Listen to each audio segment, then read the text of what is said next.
This is the Nexus 6P, Google's latest flagship smartphone. With an all-metal design, outstanding specs, and the best Android release to date, has Google created the perfect smartphone? Well, not quite, but they're not too far away. I'm Ben with iTech Triad, and this is our video review of the Nexus 6P.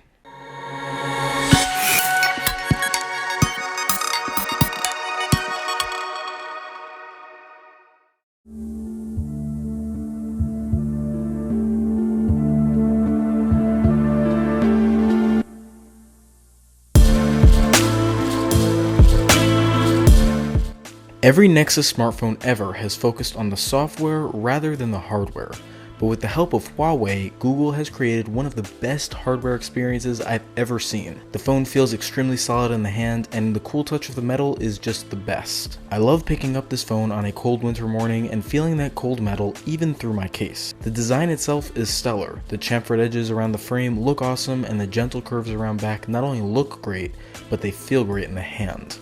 The Nexus 6P is available in graphite, frost, and my personal favorite, aluminum. Underneath that metal body are some awesome specifications. We have 3GB of DDR4 RAM, 32, 64, or 128GB of storage, and the infamous Snapdragon 810 processor. Now I know what you're thinking, doesn't this phone get really hot? Well, not really. In fact, the Nexus 6P runs much cooler than other phones I've tried. Of course, if you're playing games or out in warm weather, yes, the phone's gonna get a bit warm, but it's nothing like was exaggerated on other phones earlier this year. Performance-wise, the 6P is great. Android 6.0 Marshmallow absolutely flies on this device, and games really play without skipping a beat. Now there's an occasional bit of lag when the phone is really working hard, but overall this is by far the snappiest Android phone I've ever tried. Up on front of this phone is a 5.7-inch AMOLED display. This Quad HD panel is absolutely stellar. Made by Samsung, it has great viewing angles, solid colors, and everything is super crispy. Now one major flaw is the brightness. Indoors this display is fine, but take it outside on a bright day and you're not going to have such a great time. Is it horrible? Not at all, but I wouldn't have complained at all if the display was a bit brighter.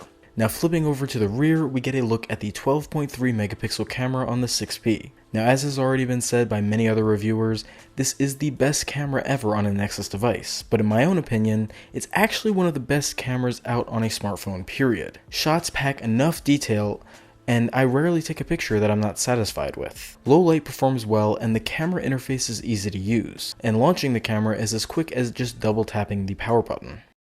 Now one huge problem that Nexus devices have always faced is subpar battery life. None of them have been really great, but the 6P delivers. With a non-removable 3400 mAh battery, this phone will get you through the day. Personally, the battery life isn't quite living up to what that number made me think it would be, but it's good. I can get from about 7 AM to 11 PM with about 10% left most days, as long as I'm not using the phone heavily. In that case, the phone is usually getting pretty low by 5 or 6 PM, but even then, that's with almost 2.5 hours of screen on time. Now luckily, the Nexus 6P includes fast charging via its USB-C port. Now being a new standard, USB-C is still in its infancy, and thus accessories are kinda hard to find.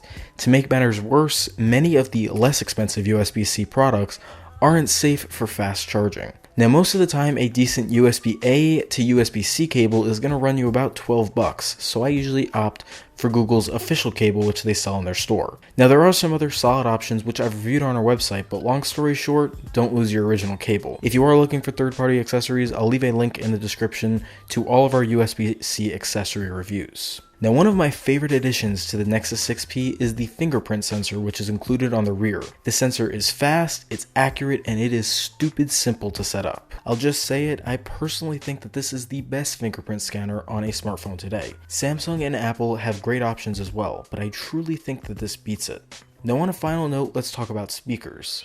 Just like the Nexus 6 last year, the 6P includes front-facing stereo speakers, and they're absolutely great. They get loud, they sound great, and they don't get distorted at higher volumes.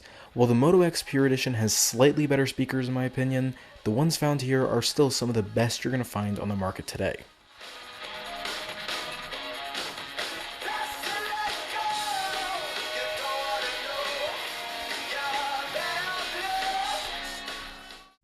So overall, is the Nexus 6P a phone worth buying? Well, yes it is. Combine fast software, a solid camera, great build quality, fast charging, and a fingerprint sensor, and you've got a great smartphone. Now add in the fact that it starts at $499 unlocked, you just made things even better. The 6P is available to buy from Google, from Huawei, and even Best Buy, and it's compatible with any network, including Verizon and Sprint. You can even get it on Google's Project Fi. So long story short, the Nexus 6P isn't perfect, but it's pretty darn close. You can learn more about the Nexus 6P in our written review, which I've linked down below. Do you own a Nexus 6P? Do you want one? Let us know in the comments down below. As always, a huge thank you for watching this video, and be sure to subscribe for more videos just like this, and we'll catch you in the next one.